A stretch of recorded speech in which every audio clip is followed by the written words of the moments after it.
So.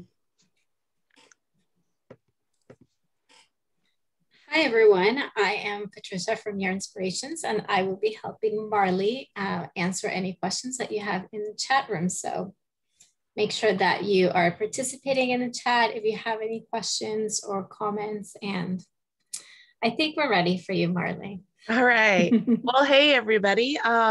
I am jumping in and filling in for Tamara today. Tamara Kelly from the Moogly blog had her power went out, so I'm jumping in to help my friend.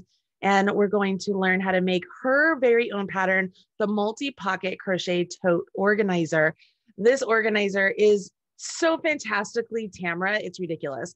When you read any of Tamara's patterns, they are very easy to follow. They're very easy to make. And they always are just like, oh, I didn't know I needed that. Like, it's just great. So I'm excited to be able to feature one of her patterns and teach you guys how to do that today. The free pattern is already linked in the chat, or if you are watching this on the replay, it is linked in the video description box below, I do believe. So you can check it out there. But if you want to follow along with me in today's video, you can get that pattern, or just grab the pattern, put it in your pattern stash. So that way you have it to go back to if you want to catch it later on.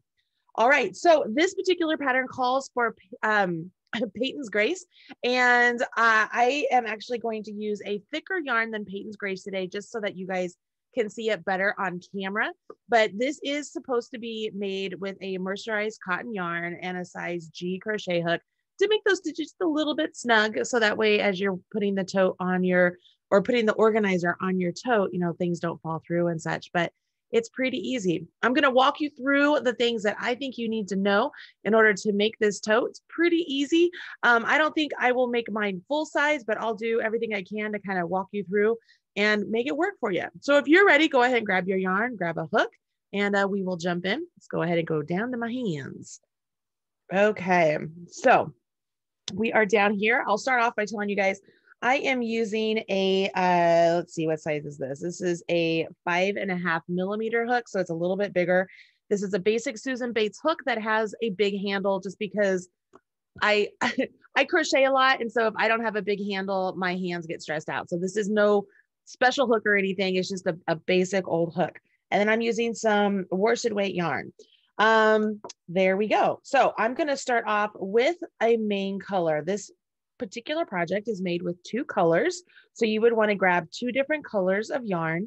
And we begin with a foundation double crochet. And if you've never done a foundation double crochet before, you are in luck. This is a really cool way to start off projects where you actually don't have to work in 2 chain stitches. We're gonna create these chain stitches and the stitch on top of them immediately. If you have a stitch marker handy, it will be really good for you to use that as you are getting familiar with the foundation double crochet. So we're going to start off and do 45 foundation double crochets. I'm just going to do a little bit less than that, but we begin with a slip knot on our hook, and I'm going to assume everybody knows how to do a slip knot. Place that directly onto your hook. Now we're going to go ahead and chain 3. So 1, 2, and 3. And this chain 3 does count as a stitch. Okay. So just so you know, you will eventually come back and work into the top of that chain 3. So if you wanted to take another marker and place it into that 3rd chain, which is the chain right behind the loops on your hook, that would give you an indication of, hey, when you come back down that next row, this is where you're going to put your last stitch. All right. Now what we're going to do is we're going to yarn over our hook, and we're going to insert our hook into the 3rd chain. So actually, obviously I was counting that as a 3rd, but it's the 1st chain. So it's the 3rd chain from hook, but it's the 1st chain you created. We're going to insert our hook into that 1st chain you created. Go ahead, yarn over and pull up a loop. So you have 3 loops on your hook. Okay. What you're going to do now is yarn over your hook and draw through one of the loops.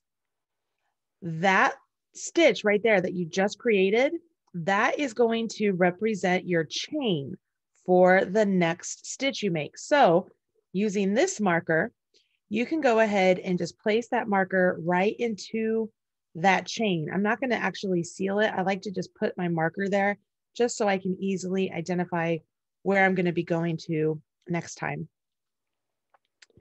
So now I have 3 loops on my hook again, and I go ahead and proceed to finish a double crochet. So I yarn over my hook and draw through 2, yarn over my hook and draw through 2. You see that? Now to do the next foundation double crochet, I will build it by placing my hook into that chain right there, that marked stitch. So I will yarn over my hook, and I'm going to come over here to this marked stitch. You can see I usually will pull that chain by pulling on the slip or stitch marker. So it kind of opens up that hole for me and I can get into where I need to go. Yarn over, draw up a loop. So I have 3 loops on my hook again. I will remove this stitch marker. And once again, I will yarn over and draw through 1. Again, that 1 represents the chain. So I will go ahead and I'm going to put my marker into that and we're going to carry on. Now, I have some friends who have debated whether you want to work into these chains, working through both loops or 1 loop. You can do whichever way works best for you.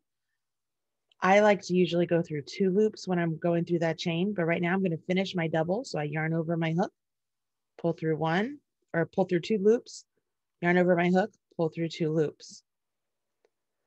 So right now I have 3 foundation double crochets completed because my initial one counts, remember? So I yarn over my hook, go into that chain, right? So this is what I mean by pulling up 1 loop, or if you pulled up 2 loops, you see how it's like you pull up 2 loops? I like to do 2. Yarn over, pull up a loop, yarn over, draw through 1. And again, this stitch marker that I keep moving, it's for my own purposes. Like you don't have to add that stitch marker if you start to get comfortable with this. And you're like, oh, I don't need it. Then you don't have to use it. I just find it easy, especially for demonstration purposes. So you can easily see exactly where I am placing my hook.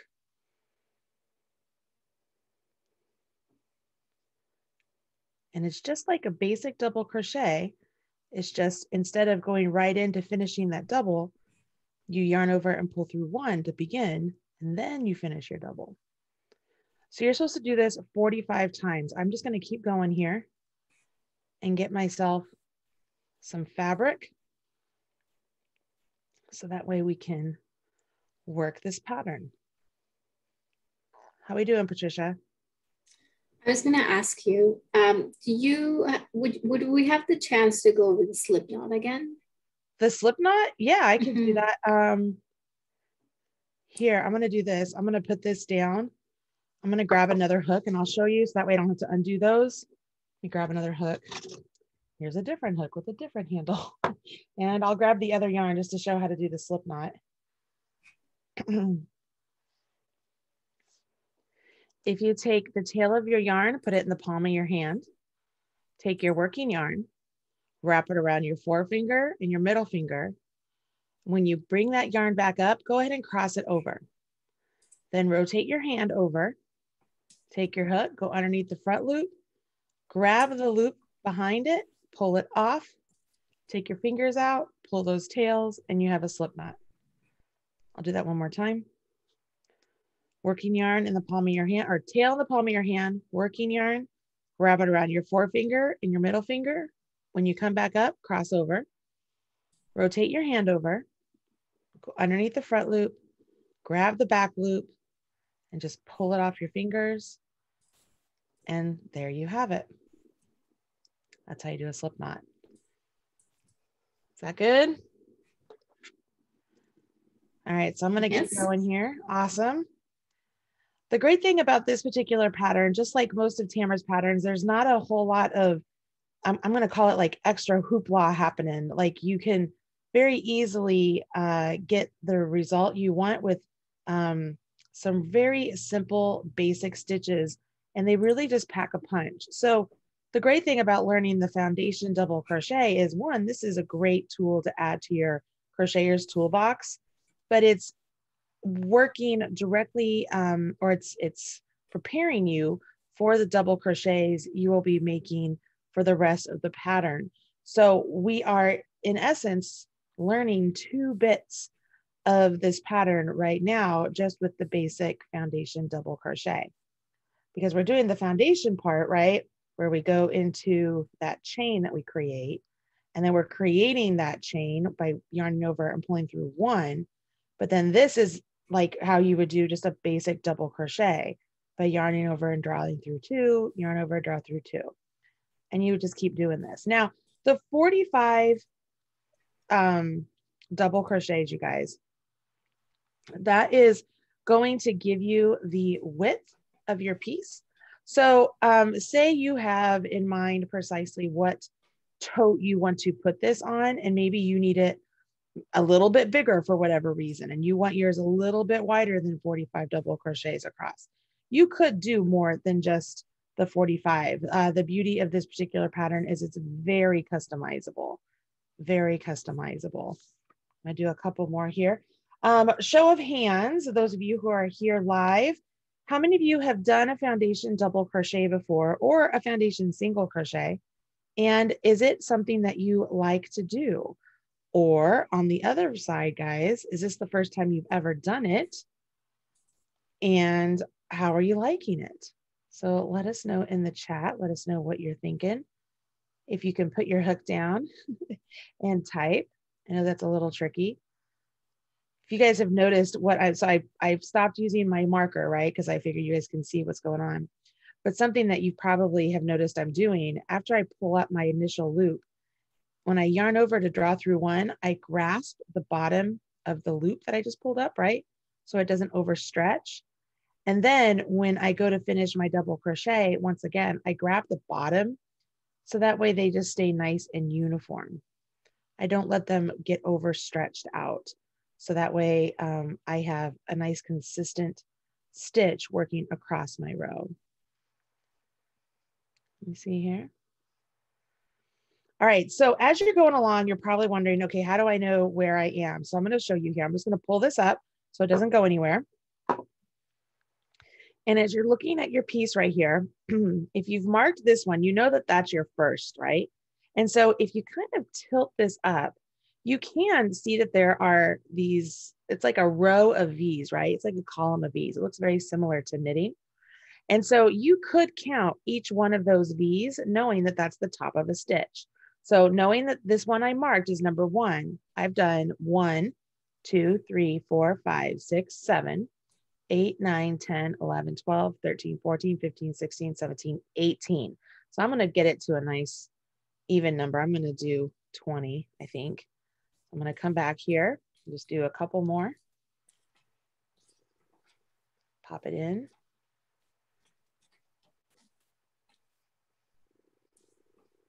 So there's 1.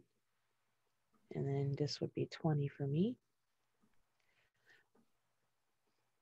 And there we have it. So for the actual pattern, it indicates that you are supposed to create 45 double crochets, right? 45 front or foundation double crochets.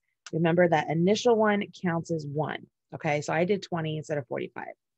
Row 2 is the row that we're going to repeat pretty much for the entire piece. The only difference will be a matter of changing colors. So the pattern right now says to turn and then to chain 3. For me, I like to chain 3 and then turn. It doesn't matter which one you do, so you do whatever works best. But we're going to turn and chain 3 or chain 3 and turn, doesn't matter. That chain 3 counts as a stitch. So this marker can come back into play. We can mark that chain right behind the loop on our hook, just like we did over here. And that's going to let us know where the last stitch is of our row as we're working once again when we come back. This is going to help you eliminate making like a trapezoid or dropping stitches along the way, okay? Using those markers is a very handy thing to do. Knowing that that chain 3 counts as 1 stitch, that also allows us to know that we are not going to place our first stitch underneath this first V here, right? So that V right there, that's the top of the last double crochet we completed. And if we were working across, you want to go into the top of all of these double crochets, right? Well, Because this chain 3 counts as a stitch, that means that this chain 3 represents the double crochet that would be in that space.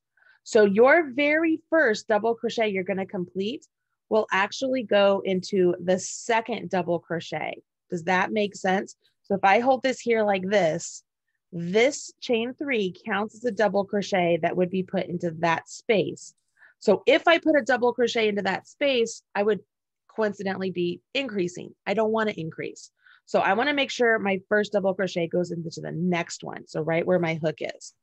So I've yarned over my hook. I'm going to go underneath both loops.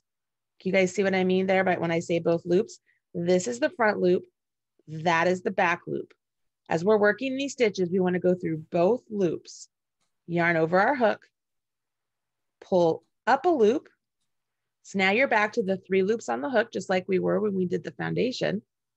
You will yarn over, draw through 2, yarn over, draw through 2. Once again, you're going to notice all along, you guys, as I crochet, I often hold the base of my stitches or the stitch. This is the post of the stitch. I will hold the stitch underneath the loops on my hook. So that way these stitches don't get overstretched. What I don't want to happen is to get comfortable with my crochet. And then, so this is what I don't want to happen, right? So don't do this. Don't yarn over and go in and yarn over and then pull up this loop really tall and then yarn over and draw through and pull it up really tall and yarn over and draw through. Look at the difference there. You see how tall that double crochet is compared to that one right there when I controlled it? Can you see that? This one has no consistency to it, all right? I just kind of pulled it up until I was comfortable, pulled through, pulled up till I was comfortable, pulled through.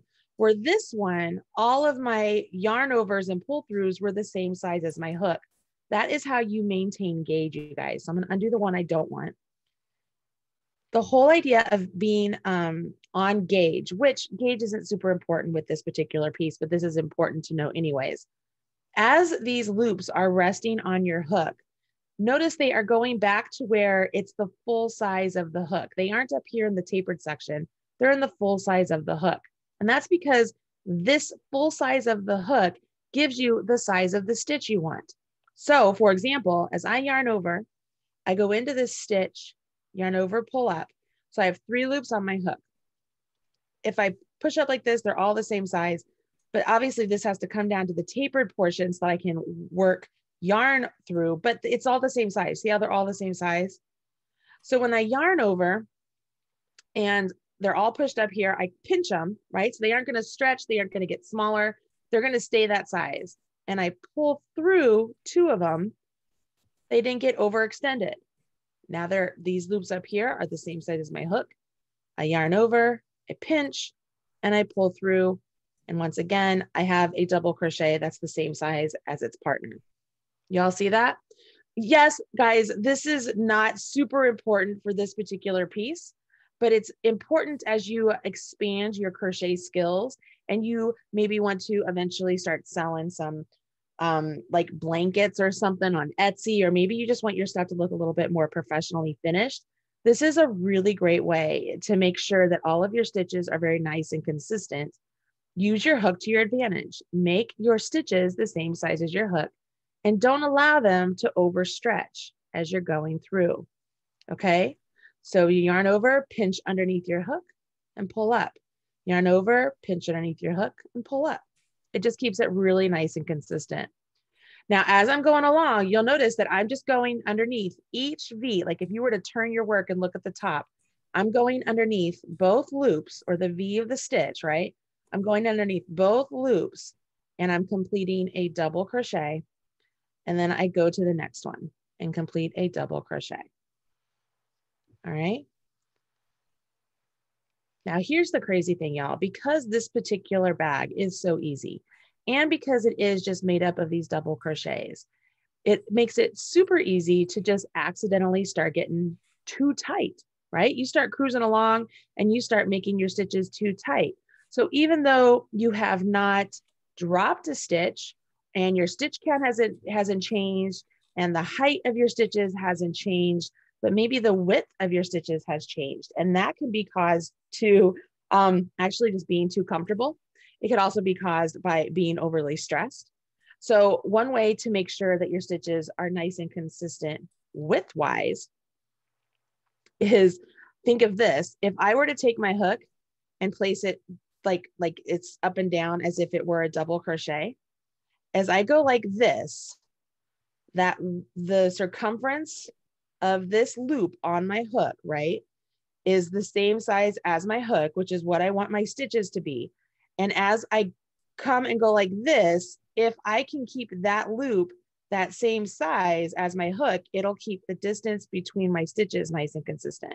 Meaning if I let that stretch out and then come over here to start my double crochet, so I let that stretch out, I come over here to start and I'm like, oh, I'm good, right? And I pinch here and I come up here and I'm like, oh, that's a little loose, but I'm not gonna worry about it. And I go ahead and I finish it. Do you see how far apart that is from that stitch? So imagine doing that across all 45 stitches. All of a sudden your thing would start to fan out and you'd be like, why is it so big? Well, it all starts literally right there at that first loop before you even start your stitch.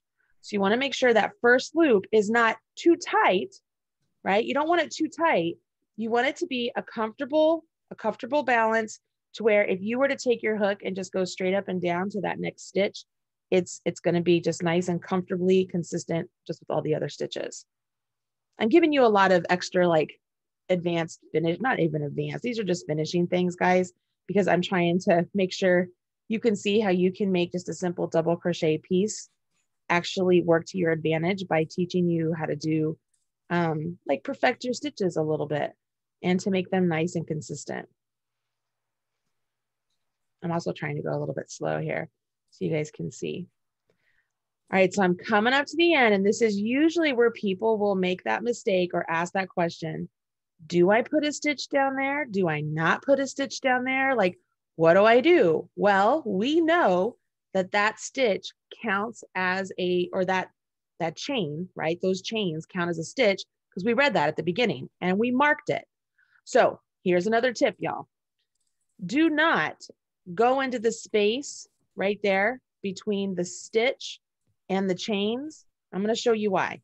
So if you go into the space between the stitch and the chains, what does that do to the row below it? Gives it a big old hole, right? We don't want a hole. We don't want a hole. So by going into that space, we create an unwanted hole there. Even if we were to do something with a border, say you were just doing a double crochet blanket, if you're doing something with a border later on, you're still going to have a hole there. And if you have a baby, their little fingers are going to get through. You just don't want that, right? You don't want the hole. Avoid the hole, y'all. So we're going to undo this. And instead of going through the space between the chains and the stitch next to it, we will literally work into the chain just like you would if it was a beginning chain. So I'm going to take my marker out because I don't need it there right now, right? I'm going to work into it. So I'm going to take it out. And if I'm looking at this chain, this is just like if it were a beginner chain. I'm going to yarn over. I'm going to go into the chain, yarn over, pull up a loop, yarn over, draw through two, yarn over, draw through two. Look at that. It looks like a nice, neat stitch. There's no longer like this big hole. See the difference? So those of you who are like, oh, but I've always just gone through the space between and I always get holes. I never understood why. Well, now you know. All right, so we have our stitch there. If you were to go through, you should still have 45 stitches. Notice the foundation chain, it has a nice stretch to it. Everything looks good. And the instructions say that for all the rows through the 20th row, we're supposed to repeat that row. So you would start off with a turn and chain three or chain three and turn, whichever one you want to do. Don't forget that after you do that third chain, take your marker, place it through that chain. And if you're curious where the chain is, it's the chain behind the loop on your hook. Just put your stitch marker right in it so you know where it is. And then don't forget that that chain now represents the stitch that would be going right there, right? It represents the stitch that would be going into that space. So we will start our whole process into the second one. Can you see that? Pull up a loop and do two. Oops. All right, so I'm going to go through this row rather quickly. And while I'm doing that, I'm going to ask Patricia if there are any other questions or anything. I'm just going to fly through. Okay, well, Kristen was wondering a bit back if you could show how to count the rows. Oh, count the rows. Yes. Let me get a couple more rows in here and then I will go back and show her that. Mhm. And Erica was delighted with your consistency pinch tip. Oh, good. You know what? I have always done that. And I didn't realize it was something that only I did, like that I had, like, you know, it's not something you notice until I had people watching my YouTube channel and they'd be like, why do you do that? You're covering the stitches. I can't see what's going on. And I'm like, what do you mean you can't see? Like all the action is up here. I'm just stabilizing the stitch. And then it reminded me that I needed to explain what I was doing. Why am I doing that pinch? Why am I stabilizing it? So I think it's important to show people that. I want to get a couple rows here, you guys, so that way I can show you how to do the color work and then fold the piece on itself, because that's where it all really comes together. So let me get through here. All right. Again, here's where the marker comes in handy. I have it marked in the chain, so I can just go right into my chain and just do my double crochet, chain 3, move my marker up.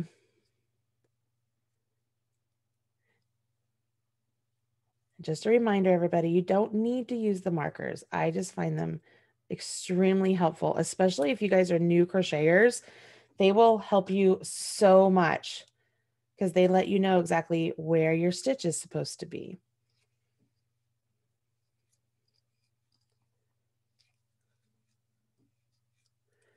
I want to remind all of you that this video is getting recorded. So if there's something that maybe I said that you missed and you're like, what did she say? What did she say? You can always find the recording over on the Michael's YouTube channel and rewatch it. And that's great because you could pause and rewind.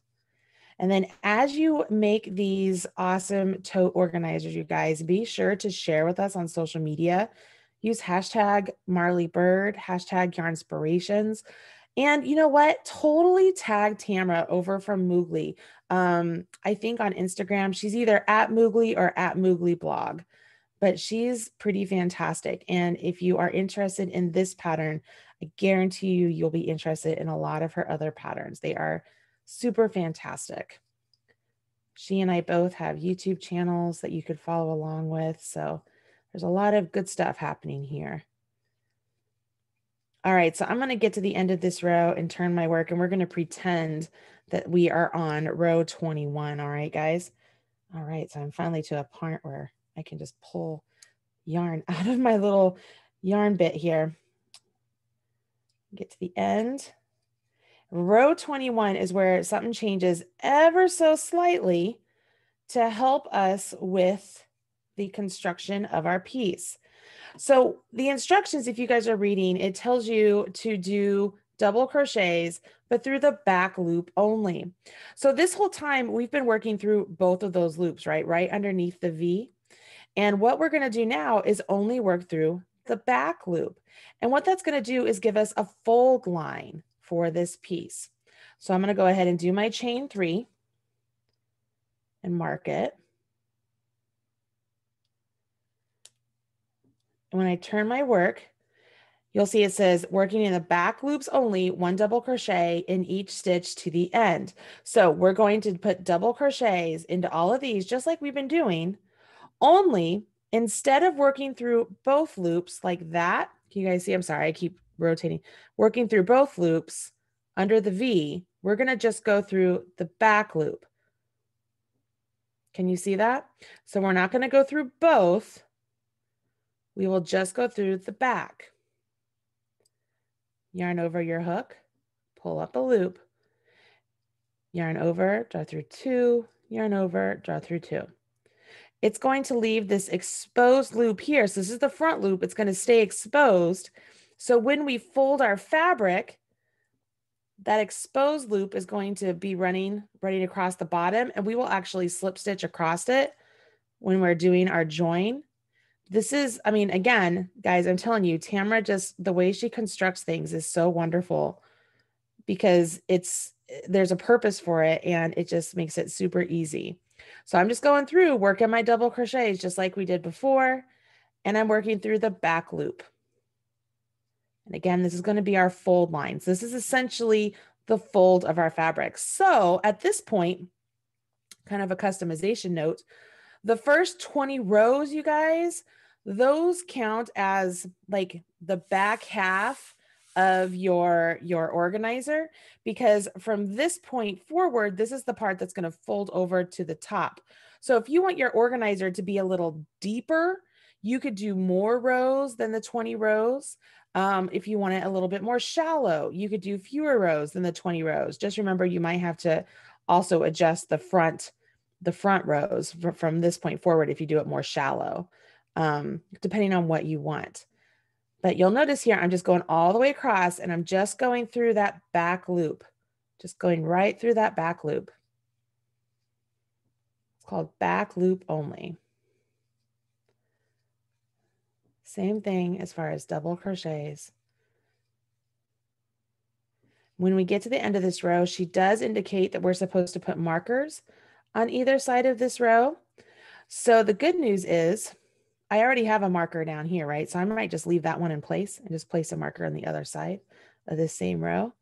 And the reason she has you mark it is she's having you mark it so you know that that's the fold line. If you don't need to mark it, if you're like, oh, I can see that that's the fold line, I don't need it marked, you don't have to mark it, but I will just tell you, for the ease of writing patterns, it's easier just to tell you to mark it so that you know where it is. All right, so I'm gonna just move that out of the way for a second. Make sure I get into my third chain, which is right here.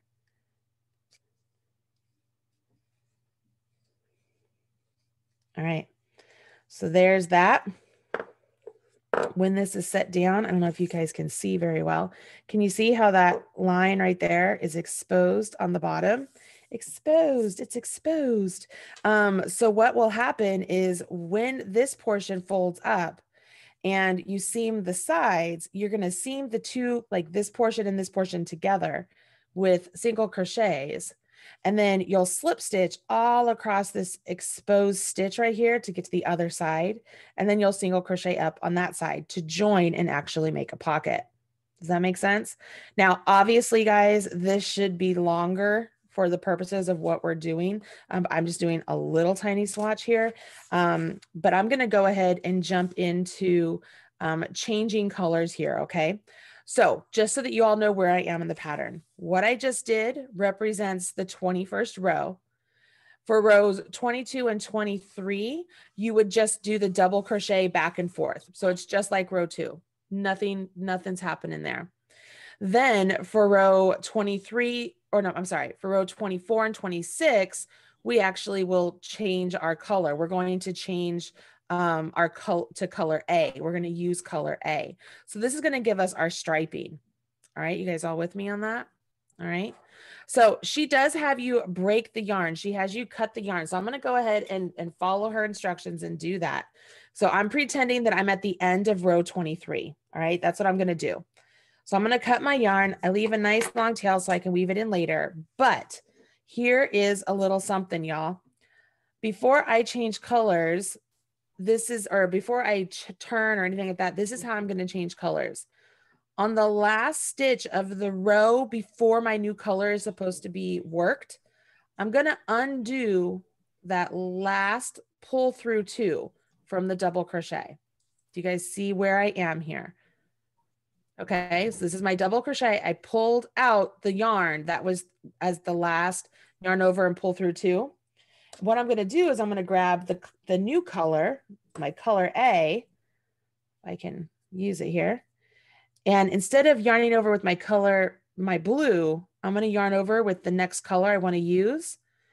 And I'm going to pull that up. Now I'm going to show you why I change colors in this manner. Okay, you ready? By changing colors in this way, what color is on my hook now? Green, right? The green's on my hook. That means as I start this next row, I'm not going to have a color bleed of the blue, right? The entire stitch is going to be done in green. And by changing to green as that last pull through, I don't have a color bleed down here in this stitch either. So it's a great way to change colors without having any sort of a color bleed working through. Okay. Now, if you don't like these two yarns just kind of dangling out, you can, tie them together like the tails here, I'll show you. So like if I wanted to, I could just tie these together just to kind of hold them into place, just so they don't go anywhere. And then I could go back and untie those and weave in my tails. But you don't have to do that, but that's it. That's how you'll change colors. Chain 3, and we're back to our row 2. So it's the same exact thing. So I'll yarn over. Instead of going through this one, I'll go through this one. I'm back to going through both of those loops. You only do that back loop one down there for that fold. And now I'm back to just working double crochets. Okay. So I'm going to get to the end of this row. And the good thing here is whoever it was that was asking about how do you tell, how do you count your rows? At least with changing colors, makes it very easy to count the rows, right? Because you're like, oh, all right, I can see that that's obviously a new color.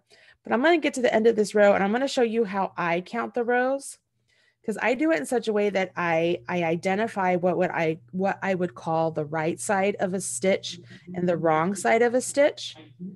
And that allows me to easily count the rows as I'm working along.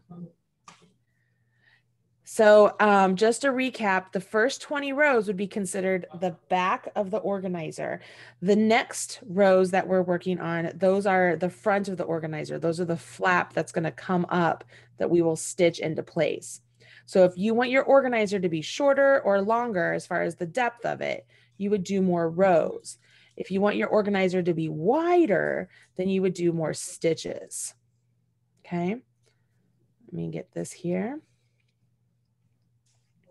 Once again, I'm going to make sure I get to the end. And if y'all notice, I didn't even mark the end of my row on that like I was supposed to, like she said I was supposed to. But I don't think I need to because I can see it. All right, so I'm at the end of my row. I'm going to set this down and we're just going to count. So I'm going to show you guys here how I would count my rows. First off, show of hands. Does the changing colors make sense? Yay, everybody says yes. Does the working through the back loop make sense? Yep, perfect. That is great. So now I'm going to go ahead and show you how I would count rows. Hopefully my camera is zoomed in enough. Fantastic. All right, so as I'm looking at my fabric down here, I don't know if you can easily tell, as you look from one row to the next, the fabric looks distinctively different. Okay.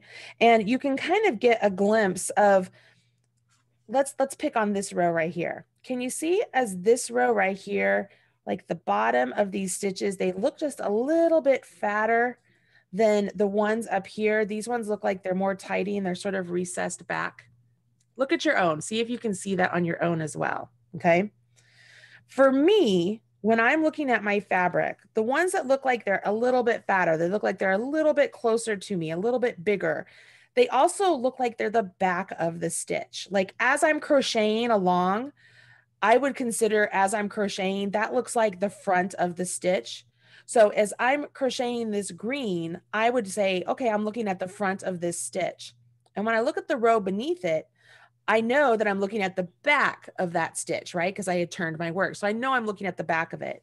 And as you look from the green to the blue, they look different, not just because of the color, but they like the front of the stitch and the back of the stitch look distinctly different. And when you're looking at the front of the stitch, those tend to recede back a little bit behind the back of the stitch, like as you're looking at the rows. Even looking on the camera here, you kind of get this depth of field where this one looks like it's behind this one, and this one looks like it's behind this one, okay? So as I'm counting my rows, one thing I do is by looking at my stitches like this, I identify what are the backs and what are the fronts, what are the backs, what are the fronts, what are the backs, what are the fronts. And then I can go 1, 2, 3, 4, 5, 6. The other thing you can do, because we're using these chains at the beginning to start our rounds or our rows, you will have a chain on every row on the opposite side. You know, you'll have a chain here, a chain here, a chain here, a chain here. So as you're counting your rows, you could always just count your chains. So this was our first chain that we skipped. So there's 1 chain, here's 2 chains, here's 3 chains, 4, 5, and 6. Does that make sense? Does that help you count rows? So as you're counting your 20 rows that you're going to do, one thing I want you to remember is that the first row is going to be your foundation double crochet. So you will have 20 rows with these chain threes. You'll have 20 rows. Your 21st row, I'm going to turn this over. As you're counting, as you set this all down, your 21st row looks a little different because you have these exposed stitches there, right? Can you guys all see those exposed stitches? All right, because that's because on that row before my green, I worked those stitches in the back loop only. So it left the front loop exposed. Everybody cool with that? Yeah? All right, so the instructions say that you're going to be changing colors. Let's see. So if we were following along, we would do the green for 24, 25, and 26. Then we would break the green. We would rejoin with our blue, and we would do that for 27, 28, 29. So 3 rows. And then you'd break your blue, go back to white, and you do 3 rows of the white. And then it looks like you would do the 33rd row with the white, and it's with half double crochets. So you know how to do the doubles, you know how to change colors. Let's talk about a half double crochet and then finish off. So I'm also going to change colors one more time and then show you how to do half double crochet so you know how to do both of those. All right, everybody with me on that? Okay, so I'm going to turn this back to where we were, and I'm going to pretend that I need to change colors again. So this is where I would cut the other color, grab the one you want to add into. You can tie it on if you want. I like to tie it on. I usually just tie the new color onto the old. So I usually just tie it like this. Like I literally tie the new color onto the old and then just slide it up, right? But I want to undo that last pull through of my double. My blue is going to be there. So when I slide it up, I yarn over and pull through with my blue. Okay. So that's how you change colors. So now we're going to pretend we're on the 33rd row. The 33rd row starts with the chain 1. So you're going to turn and chain 1 or chain 1 and turn. It doesn't matter. This chain 1 does not count as a stitch. Therefore, we will be doing a half double crochet, and you start your half double crochet with your yarn over, but we will place it into this first V right there where that green is, right there where it's green's next to the blue, chain 1. We will put our half double crochet into that one. All right, so I'm going to go into it, yarn over, pull up a loop. So I have 3 loops on my hook, yarn over, draw through all 3 loops on your hook. That's a half double crochet. And we're going to do this into each stitch all the way to the end. And we're working through both loops. So the biggest thing here, guys, is just try to remember you're doing half double crochets and not double crochets, right? Because it's like you're starting a double, right? You're yarning over, you're going in, you're yarning over, you're pulling up a loop. So you have 3 loops on your hook. But instead of yarning over and only drawing through 2, you will draw through all 3 of them, which gives you that half double crochet. All right, so we're gonna do this all the way down the row. And when we get to the end of the row, we will fasten off. You do not change colors before row 33. I just used that opportunity to show you how to change colors again. That's why I chose to do it then. But no, for the actual pattern, row 33 is done using color A as well. That's a very good question. Sorry, I should have clarified that before. I just decided to show you how to change colors once again here in the lesson before I jumped into the half double crochets. But you do not actually change colors. I'm going to go all the way to the end.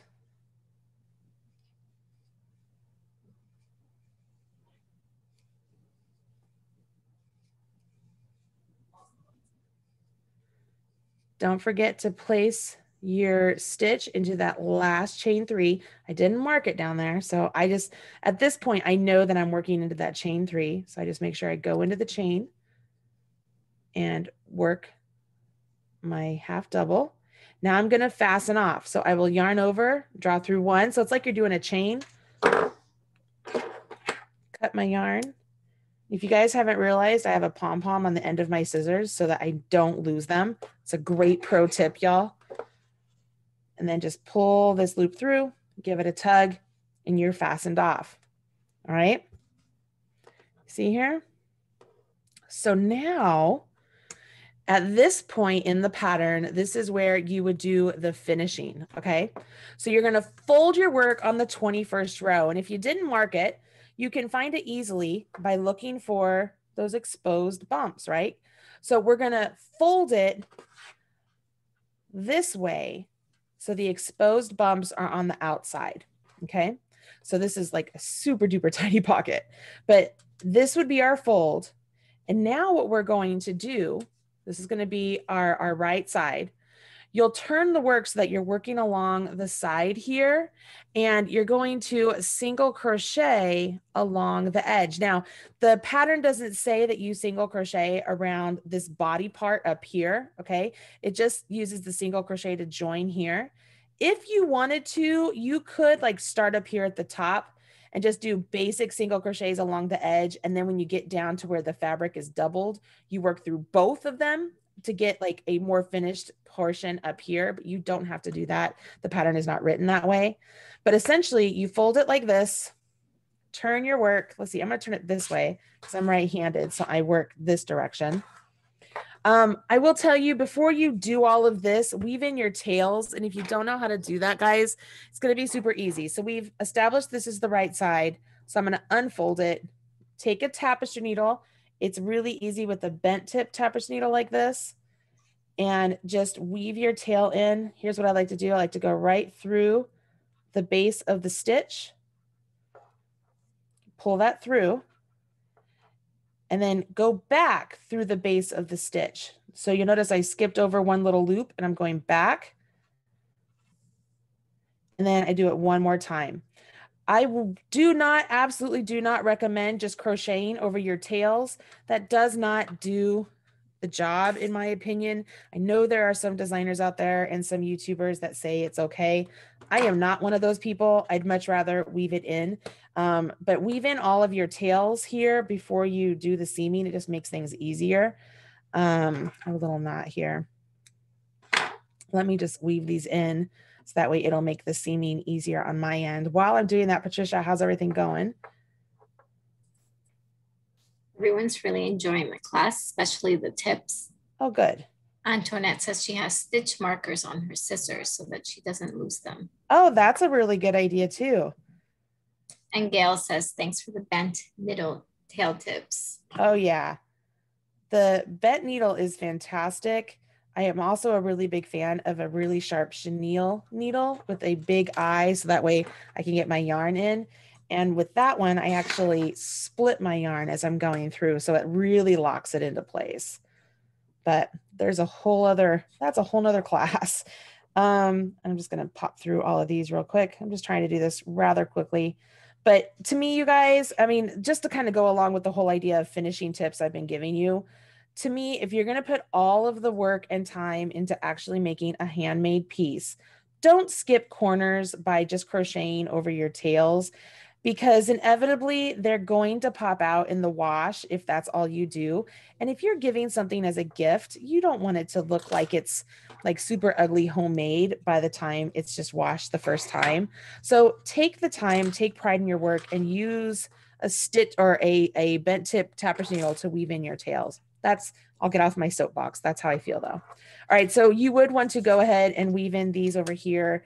I'm not going to do it right now because obviously you just saw me weave all those and I'm not going to waste the time. So I'll fold this back now. And if I were following the pattern, it says to work through both layers of fabric. Turn your work through working the side with the main color. Work one row of single crochets through both layers of fabric. And then we'll chain two to essentially turn this corner. And then we're going to work slip stitches along this exposed edge. So we're supposed to use our main color. So that would be my blue. I'm going to use the green so you can see what I'm doing. All right. So that's why I'm going to use the green. I'm going to join with the slip stitch right up here at the top. So I'm essentially going to put my hook right through that last stitch there.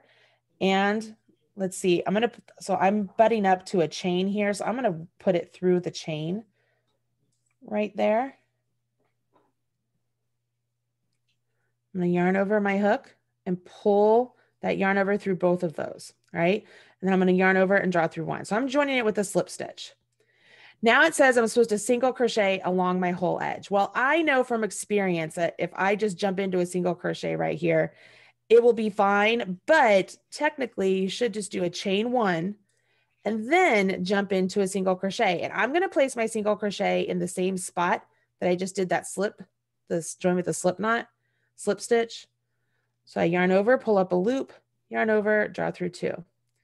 And then you just kind of work down, evenly space everything. So I'm just going to just stab through the stitches, making sure I get through both pieces of fabric, yarn over, pull up a loop, yarn over, draw through two. Stab through the fabric, both pieces of both fabrics, yarn over, draw through two.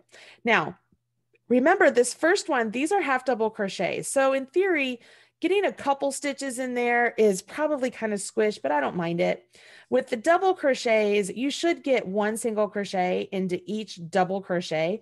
And you can eyeball this, guys. It doesn't have to be absolutely perfect, but you can just sort of eyeball it. If you come up to where you have the chains like this, personally, I like to work through the chain for the same reason that I like to work through the chains when I'm at the end of the row. I don't want a big hole. So I like to go through the chains, yarn over, pull up a loop, yarn over, draw through two, just makes it look tidier. I'm going to get down here and just take your time with this. It doesn't have to be absolutely perfect or like super mathematically calculated to make things straight. I mean, this is crochet. This isn't rocket science. Just go through it all.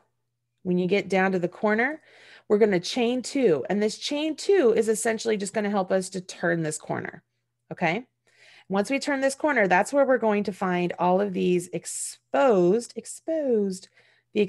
chains we didn't use when we worked into the back loop only. Those are our front loops. Okay. You're just going to insert your hook, yarn over, pull up a loop, and then draw through the loop on your hook. Insert your hook, yarn over, pull up a loop, draw through the loop on your hook. The biggest thing here is I'm trying to think of what the right, resist, that's the word. Resist the urge to really tighten up these slip stitches. You want them just to be nice and comfortable, and like sort of the same idea of making sure that they're the size of your hook so that they aren't pulling this bottom piece of your fabric too snug. All right. We're just going to slip stitch all the way across. Can I just tell you how brilliant this is, you guys? When I read this in the pattern, I was like, oh yes, such a great way to add a nice simple trim to this piece. Such a great way. I love Tamara. I think she's pretty fantastic. All right. When I get to the corner down here, in order to turn the corner, what do you think I'm going to do? Yeah, I hear you. I'm going to chain two. I hear you, Cynthia. I'm going to chain two. So I'm going to chain two to get around the corner. And then I will go ahead and work up single crochets on this side. Now I'm not going to do it right now because I would want to weave in those tails first. Because it just makes it's just difficult to not, well, maybe I'll do it. I'll do it to show you. Chain two. And then go into your stitch or your chain. Make sure you're getting both sides of the fabric. And then on this side, we're back to our single crochets. Okay. So as you work all the way up to the end of this, oh, I just did a slip stitch. As you work up to the end of your fold, okay, I'm going to stop here just because I'm running out of time. I want to be able to show you. When you get to the end, you will go ahead and just fasten off, weave in your tail. And then this side over here will look like this over here. Okay. The next thing you want to do is, because this is one large pocket now, is you want two pockets, right? You want one here, one here. So you would do a surface single crochet or a back stitch right here. So I want to show you both real quick so that way you can decide what you want to do. I've got 2 minutes. Okay. So with a surface, let's just pick a point somewhere here in the middle. I'm going to go above my slip stitches and just stick my hook in. And I'm yarning over on the back and pulling up a loop. And I'm going to be working through both of the fabrics here because I'm creating a line. I'm just putting my hook in. You can see on the back, I'm yarning over, and then I'm going to pull that yarn over up and slip stitch, and then kind of go up a little ways, poke through, yarn over, pull up and slip stitch, poke through, yarn over, and just go all the way until, you know, like I'm getting very crooked, but you get the points, right? When you get to where you want it to stop, cut, pull, use this tail to weave things in. So now I have 2 pockets, right? Very, very curved pocket. The other thing you could do, as I said, is you could do a back stitch. Let me use this tail just to show you. If you do that, it's essentially you work up 2 and go back 1. So I would start off by coming through like this. You essentially go up a little and then come back to where you came out. And then, oh, I did that wrong. Sorry. I'm sorry. I'm having a brain fart all of a sudden. Okay. I have to go the opposite way. I have to go up going this way. So it's like I go up a couple and then come back just a little bit and then go up a couple and then come back a little bit and then go up a couple. Now I do it like this because it hides it, but look at the other side. You ready? So it's showing up on this side. So I don't know, for whatever reason, guys, my brain, this is how I have to work it. So if I wanted my line to show up, I would actually have to do what I'm doing by going up and coming up. I'd have to do it on this side. So that way it would be invisible over here and my line would show up over there. Honestly, you're already proficient at crochet. Just do the slip stitch. It's pretty darn easy. Does that make sense? As far as the button loops, y'all, they're pretty darn easy. They're just foundation half double crochets, which are completed just like we did the foundation double crochet, only instead of completing a double at the end, you complete the half double. So let me just show you just really quickly. So the foundation half double, I'm going to make sure she has it written up here. Yeah, you chain 2. All right, so you're going to chain 2, yarn over your hook, go into the very first chain you created, yarn over, pull up a loop. So you have 3 loops on your hook, yarn over, draw through 1. That's your chain. So now you complete your half double, yarn over, draw through all 3. So now you'll go through your chain, yarn over, pull. Oh, I forgot the yarn over, go through your chain, yarn over, pull up a loop, yarn over, draw through 1, yarn over, draw through all 3. Yarn over, go through your chain, yarn over, pull up a loop, yarn over, draw through 1, yarn over, draw through all 3. You guys see how this is? So this is how you do a foundation half double crochet. And then you would proceed to follow the instructions for the straps, which indicate you're supposed to work, do not turn. So you would do all of these and then you'd work 2 half double crochets. So let's come here into the bottom of the last one. So you would make this as long as you want. You do 2 half doubles into the bottom of this. So essentially you're going into the same chain. We're just rotating around, and then you'll do 1 into each one of these chains that you worked into until you get to the end at the last one, which is not that one, it's this one. You would do 2 half doubles. So there's 1 and then there's 2. Join with a slip stitch. So to the first half double, you join with a slip stitch and have a nice little oval. Obviously yours will be longer, and you'd make 2 of those, add buttons there, pop the buttons right into the separation between all of these doubles. Like that's why you don't have to make a buttonhole, and that's why it makes it adjustable. And boom, you have yourself a tote organizer. All right, you can go back to my face now. Oh, Goodness gracious. Isn't that fun? I mean, such a fun, cute little pattern, really simple. I also think that this would be really great if you made it to where maybe you added it to a wheelchair or a walker or anything like that to hold items. It's just a fun little piece to make. Super simple, super simple. How many of you are going to make it? Show of hands. There's a lot of you. Oh, good. Very cool. Awesome. Well, I hope you guys enjoyed today's class from Michael's Community Classroom. I have a lot of fun teaching these classes for Yarn Inspirations. Again, my name is Marley Bird. I am on YouTube. I'm on Instagram. I'm on Facebook. You can check me out anytime you want. I would love to see you. And if you make this project, again, don't forget to share with us on social media. Use hashtag Yarnspirations, hashtag Make It With Michaels, or hashtag Marley Bird, or Marley Made Me Do It. That's another one. All right, guys. So that's it for me. I'm going to head it back to you, Patricia.